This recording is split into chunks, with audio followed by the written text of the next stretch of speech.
Bonjour à tous, c'est Gromy pour l'IM Daily numéro 7. Alors aujourd'hui on va parler du début de la colorisation. Et en fait c'est de la colorisation en noir et blanc dont on va parler pour l'instant. Donc qu'est-ce qui est la différence entre ce qu'on appelle des hard edge et des soft edge. En français c'est ce qu'on appelle des bords durs et des bords mous. Donc c'est les transitions que ce soit d'un objet à un autre ou de l'ombre à la lumière qui sont dures ou molles. Donc qui sont plus ou moins flous entre guillemets. Donc par exemple un trait dur avec Photoshop c'est quelque chose comme ça. Donc vous voyez que les bords là sont pas flous du tout. Et un bord mou c'est quelque chose comme ça. Vous voyez que là la transition se fait en dégradé. Donc c'est ce qu'on appelle une brosse molle, c'est ce qu'on appelle une brosse dure. Et donc pour parler de ce sujet, je vais partir de portraits de Marlon Brando. Bon ça je l'ai pris parce que il y a des belles photos en noir et blanc d'anciens acteurs et puis donc je suis tombé sur lui entre autres. D'ailleurs je vous conseille de regarder des photos noir et blanc ou des films en noir et blanc pour bien comprendre comment fonctionnent les valeurs et comment fonctionne l'éclairage. Parce que les photographes qui ne travaillent qu'en noir et blanc ou qui travaillent encore qu'en noir et blanc ont une bonne approche de la lumière et savent vraiment comment l'utiliser pour faire ressortir les volumes au mieux puisqu'ils n'ont pas l'outil de la couleur qui arrive en plus. Donc voilà, on va partir de portrait parce que là le travail actuel c'est sur le buste. Et donc du coup, tant qu'à faire, autant partir de portrait. Donc je vais en parallèle utiliser un petit support théorique que j'ai créé sur Photoshop. Et donc où est-ce qu'on trouve des formes molles? C'est principalement dans les ombres propres des objets ronds. Donc là vous voyez que le front par exemple c'est rond et qu'il y a une transition qui se fait doucement entre la lumière et l'ombre. Vous voyez que ça transitionne assez doucement de l'un à l'autre.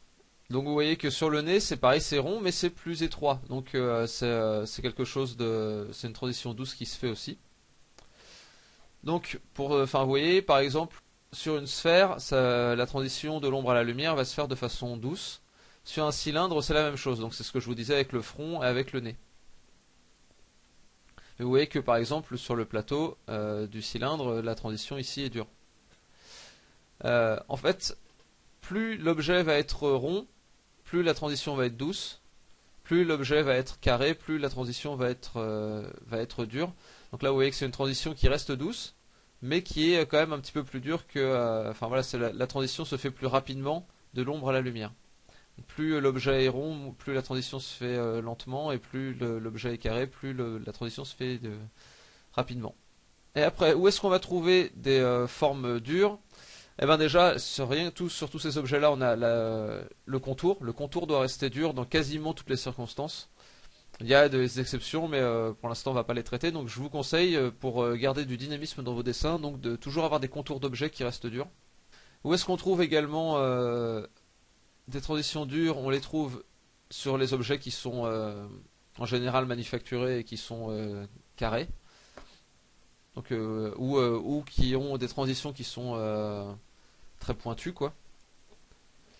Donc là on a un cube, là on a une pyramide, vous voyez que toutes ces formes là restent dures à tous les endroits, la transition est toujours dure entre l'ombre et la lumière et les contours sont durs en plus. Et là où on trouve aussi des formes dures, c'est sur les ombres portées. Vous voyez que là l'objet en lui-même est rond, mais que l'ombre portée de cet objet sur le sol va être dure. Parce que la lumière passe sur les bords. Enfin, la lumière c'est une sorte de projection de faisceau. Donc là tous les rayons passent et ils passent jusqu'à la bordure de l'objet et ils vont toucher le sol tout autour et sinon l'objet fait barrière totale donc sur toute la surface de l'ombre. Donc ça fait forcément des ombres dures. Après c'est pareil, il y a des exceptions. Quand la lumière est multidirectionnelle, l'ombre portée va quand même être floue et quand l'ombre est très loin de l'objet, l'ombre va commencer à être floue également. Mais bon, ça c'est pareil, c'est des cas particuliers. Pour l'instant, on s'attache, essayez de retenir cette chose-là. C'est le cas qui va être le plus souvent présent. Et après, pour les subtilités, on verra plus tard. Donc voilà, donc si on revient sur le visage, on voit que la transition ici se fait doucement, mais que l'ombre portée enfin l'ombre sur le nez en lui-même, ça se fait relativement une transition douce, mais que l'ombre portée du nez, c'est une transition relativement dure. Vous voyez que là sur la joue, c'est relativement mou parce que c'est une forme qui tourne et donc qui est ronde, mais ça tourne plus vite que sur le front parce que sur le front est plus rond que la joue. Vous voyez également que là il y a une ombre portée, l'ombre portée de la lèvre qui est une ombre dure.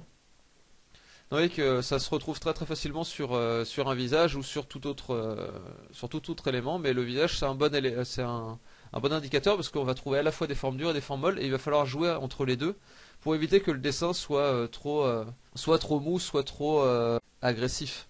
Donc là vous voyez que les rides aussi c'est des petits creux où ça va être assez dur parce que là les transitions sont vraiment très très abruptes.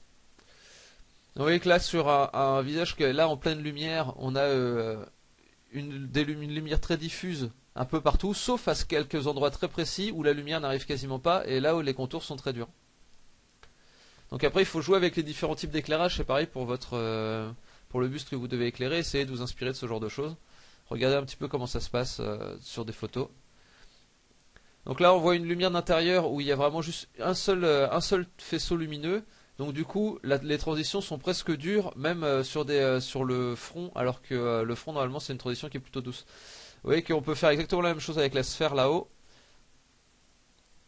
en faisant comme ça. Enfin, vous voyez que là s'il y a une lumière très très directionnelle, s'il y a juste un seul faisceau lumineux, la transition va se faire de façon assez abrupte au final, ce qui contredit un petit peu ce que j'ai dit avant. Mais vous voyez que la transition reste douce, mais elle est plus douce si comme ici. Vous voyez que ici, là, ça c'est une lumière qu'on va avoir qui aura certainement pas cette ombre portée là d'ailleurs.